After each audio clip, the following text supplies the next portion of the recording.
Will the US dollar be in jeopardy coming up soon? We'll see as Saudi Arabia takes the driver's seat. Welcome back to the channel, everybody. I am Mick Alfany. This article here is from Watcher.guru and it's titled BRICS. What happens if Saudi Arabia stops accepting US dollars for oil? Well, they already agreed to transacting in other currencies other than the US dollar, but like in addition to the US dollar. But let's see what they're talking about here.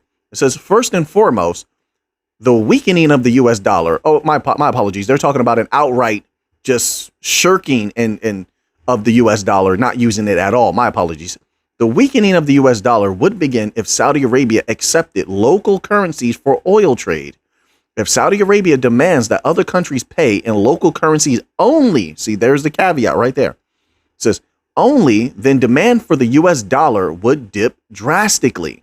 The move could lead to the dollar facing a depreciation in the international forex and currency markets.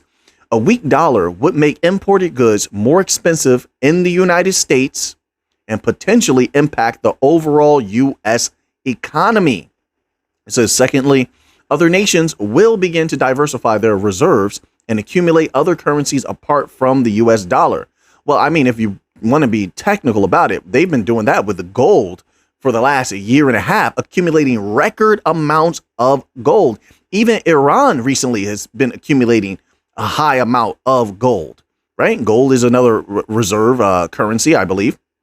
It says here, the development would increase demand for other local currencies and put them in direct competition with the dollar.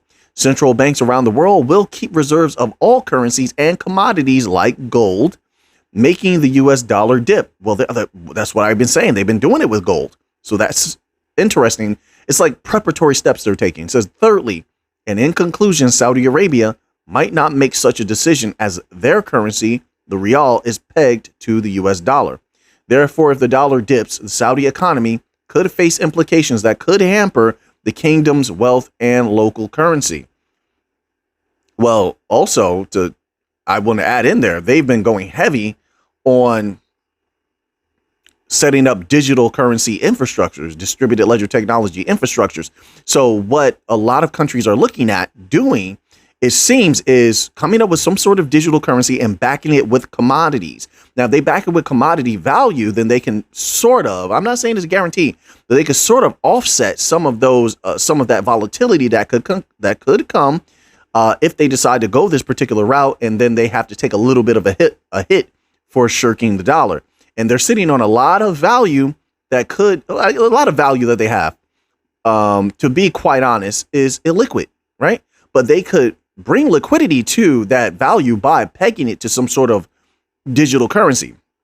And so what a lot of them are doing is, along with increasing their usage of local currencies, that's been happening, they're also trying to set up infrastructures, digital infrastructures, where they can have local digital currencies that are backed with something solid, right? And so that's something I'm keeping my eye on. But of course, Saudi Arabia does play a very key role, and the U.S., who is behind on technologies right now, definitely would feel an impact from that. So you have that going on. You have OPEC plus cutting oil productions. That's definitely going to be felt sometime in the future. You have the U.S. cutting certain oil pipelines right now. That's definitely going to be felt. Energy prices are going to be higher.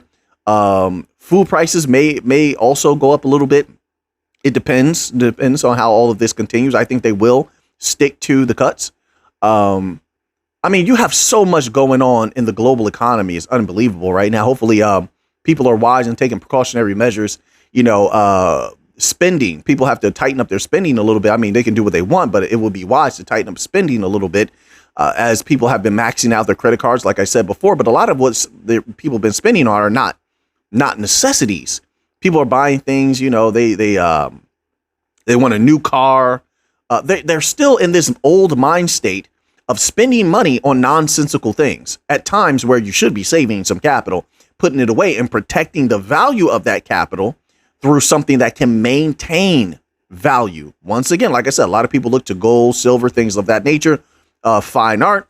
There's a lot of different options out there. I'm just putting out some of the traditional options, but as the dollar depreciates and inflation goes up, and the dollar has been depreciating a lot, greatly, right?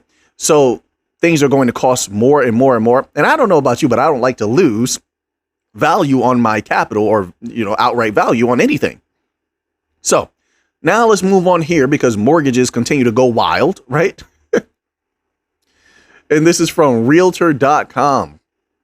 The mortgage rates are so crazy. One time is up, then a few weeks later it's down, then it's back up.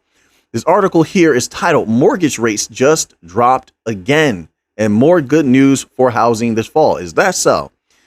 It says mortgage rates fell for the second week in a row. They're going to clarify which type. It says averaging 7.12% for a 30-year fixed rate loan in the week ending September 7th, according to Freddie Mac. The downward trend is a welcome relief after rates spiked. We covered this as well. Spiked to a 22-year high of 7.23% 2 weeks earlier. Still, these rates are formidable, more than double what they were 2 years ago, and when they dipped below 3%, which has ground America's housing market to a near standstill. Quote, the housing market has shuffled along at a slow pace for more than a year now as the market waits for mortgage rates to stabilize or decline, unquote, says Realtor.com. Data scientist Sabrina Spinu in her analysis, quote, heading into the fall housing season, mortgage rates, home prices, and housing availability continue to remain a challenge for both home buyers and home sellers. Who can you? It's so insane out there. Who can you sell it to?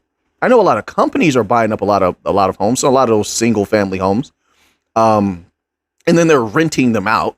But affordability is something that is definitely a challenge right now for a lot of the people within the United States, in particular.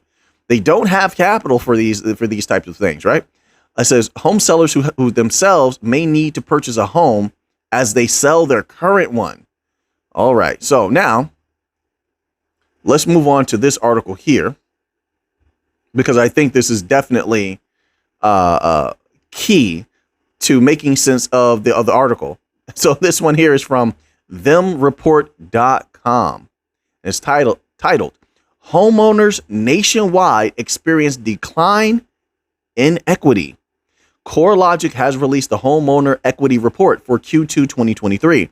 The report shows that U.S. homeowners with mortgages, which account for roughly 63% of all properties, saw home equity decrease by 1.7% year over year, representing a collective loss of $287.6 billion and an average loss of $8,300 per borrower since Q2 of 2022.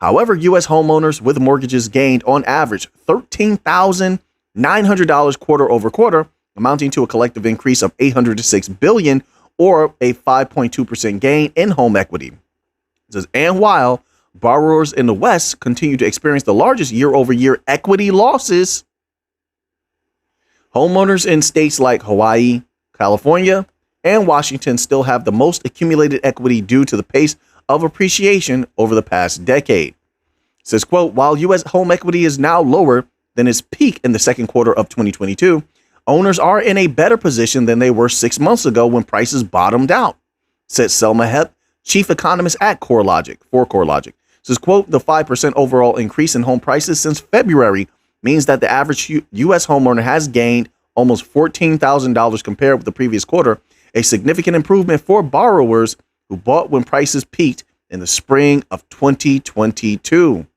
So here's key findings. We'll end off with this here. First bullet point, only 2% of homeowners with a mortgage were in negative equity as of Q2, roughly the same rate recorded over the past 2 years. The number of underwater U.S. homes peaked at nearly 26% in 2009. Next bullet point, as home prices have risen, 6.3% fewer owners, about 75,000 borrowers, were underwater in Q2 compared with the previous quarter. Next bullet point, we'll end off here. U.S. homeowners with a mortgage saw year-over-year equity losses of $8,300 in Q2 of 2023, but quarterly gains added almost $13,900. The average U.S. homeowner now has about $290,000 in equity.